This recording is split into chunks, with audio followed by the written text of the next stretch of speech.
Hello everyone, আসসালামু আলাইকুম। আজকে আমরা ঘুরতে যাচ্ছি দিয়াবাড়িতে। তো আপনারা দেখতেই পাচ্ছেন আমরা মেট্রো রেলে নিয়ে যাচ্ছি। তো ছাত্র আন্দোলনের ফলে মেট্রো রেল ক্ষতিগ্রস্ত হয়েছে, এটা আমরা সবাই জানি। এটা কবে খুলবে এটা আমি এখনও জানি না। আপনারা যদি কেউ জেনে থাকেন তাহলে কমেন্ট বক্সে জানাবেন যে মেট্রো রেল কবে থেকে খোলা হচ্ছে। এই বছর খানিক আগেও আমরা দিয়াবাড়িতে রেগুলার আসতাম, কিন্তু কিছুদিন হলে আর আসা হয় না। তো অনেক দিন পর আজকে দিয়াবাড়িতে আসলাম। দিয়াবাড়ি সে আগের মতোই আছে, তবে আজকে রোডগুলো বেশি ভালো লাগতেছে কেন জানি। অনেক দিন পরে আসা হয়েছে তো হয়তো বা এই জন্য। পুরো ঢাকা শহরের মধ্যে আপনারা যদি আমাকে একটি পছন্দের জায়গা বেছে নিতে বলেন তাহলে আমি এই দিয়াবাড়িকেই প্রথমে রাখবো। এর বিশেষ কারণও আছে। কারণগুলোর মধ্যে এর পর্যাপ্ত পরিমাণ বাতাস, আলো, এটা আমাকে আমার গ্রামের মতোই ফিল দেয়। এটা আমার জীবনের ফার্স্ট মোটোব্লগ, তাই আমার কথার মধ্যে ভুল ত্রুটি হলে আপনারা ক্ষমার দৃষ্টিতে দেখবেন। আমরা যখন যাচ্ছিলাম আকাশটা দেখতে বেশ পরিষ্কারই লাগতেছিল, বাট আকাশ থেকে গুড়ি গুড়ি বৃষ্টি হচ্ছিল। বৃষ্টিটা হয়তো বা ক্যামেরায় বোঝা যাচ্ছে না। আমরা দিয়াবাড়ি হয়ে ওয়ার্ল্ড ইউনিভার্সিটি এবং শান্ত মরিয়াম ইউনিভার্সিটির দিকে যাচ্ছিলাম। আমরা যখন হাউস বিল্ডিং হয়ে এই দিয়াবাড়ির উদ্দেশ্যে রওনা হলাম তখন দেখতে পেলাম যে ছাত্ররা ট্রাফিক পুলিশের কাজ করতেছে এবং ময়লা পরিষ্কার করতেছে। এই জেনারেশন সত্যি প্রশংসার দাবি রাখে। তারা যে কাজগুলো করতেছে এটা দেশের জন্য মঙ্গলজনক। এর ফলশ্রুতিতে আমরা হয়তোবা দেখতে পাবো দুর্নীতিমুক্ত একটি বাংলাদেশ। এই ভিডিওটি দেখে আপনাদের মাথায় একটা কথা আসতেই পারে যে আমি ফোন দিয়ে ভিডিও করতেছি নাকি গোপ্রো দিয়ে ভিডিও করতেছি, কিন্তু না, এই ভিডিওটি করা আমার ব্যবহার করা স্যামসাং গ্যালাক্সি S25G দিয়ে। তার সাথে ছিল দারাজ থেকে কেনা একটি মোবাইল হোল্ডার, যার মূল্য ছিল অনলি 230 টাকা। আপনারা চাইলেই এই ব্লগিং সেটআপটি কম খরচে তৈরি করে নিতে পারেন। দেখতে দেখতে কথা বলতে বলতে এরই মধ্যে আমরা পাড়ি দিয়েছি প্রায় অর্ধেকটা পথ। আপনারা যদি দিয়াবাড়িতে আসতে চান তাহলে সন্ধ্যার 2-1 ঘন্টা আগে আসুন, তাহলে আপনারা বেটার ফিল করবেন।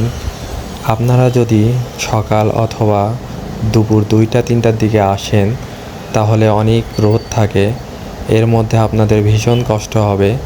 তাই আমি বলবো সন্ধ্যার 2-1 ঘন্টা আগে আসুন এবং দিয়াবাড়িকে খুব ভালোভাবে উপভোগ করুন। আমি এখন যে রাস্তা ধরে যাচ্ছি এই রাস্তায় সোলার সিস্টেম লাইটের ব্যবস্থা করা হয়েছে। এটা আমার মতে সরকারের বেস্ট একটা ডিসিশন ছিল, নইলে এই রাস্তায় হয়তো সন্ধ্যার পরে ছিনতাইও হতে পারত।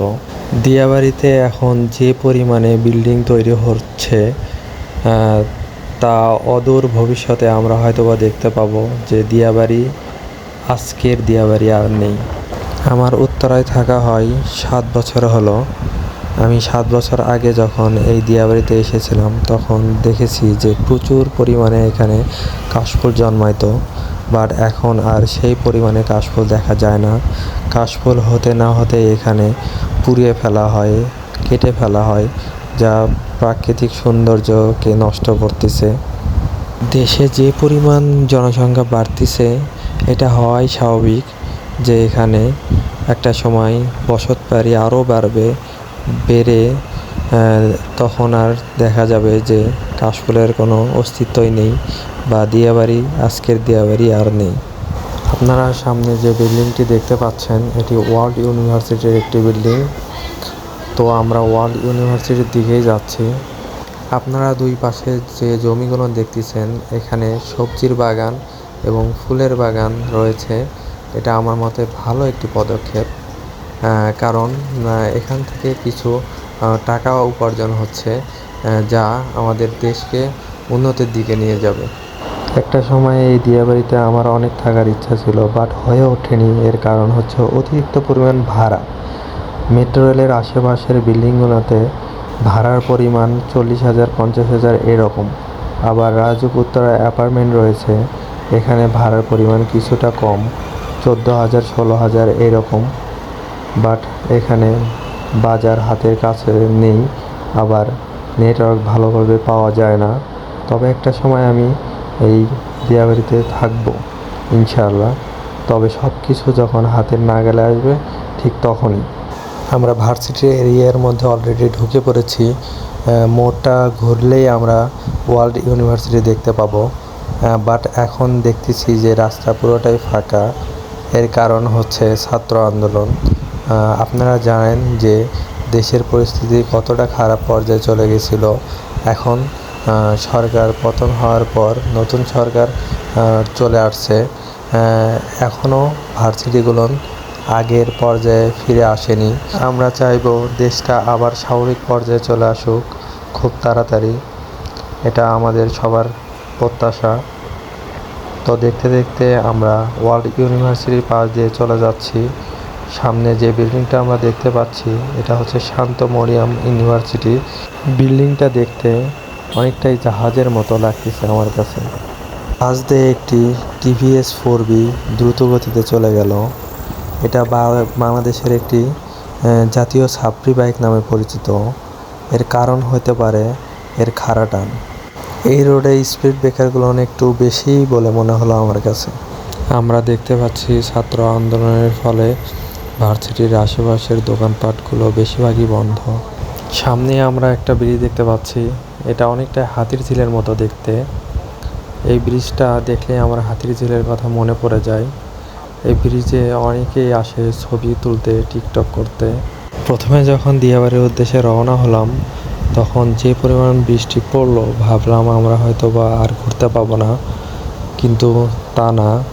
কিছুক্ষণ পরেই দেখলাম যে বৃষ্টি থেমে গেছে। এটা আমাদের জন্য অনেক আনন্দেরই ছিল, কারণ আমরা দিনটাকে উপভোগ করতে পারলাম।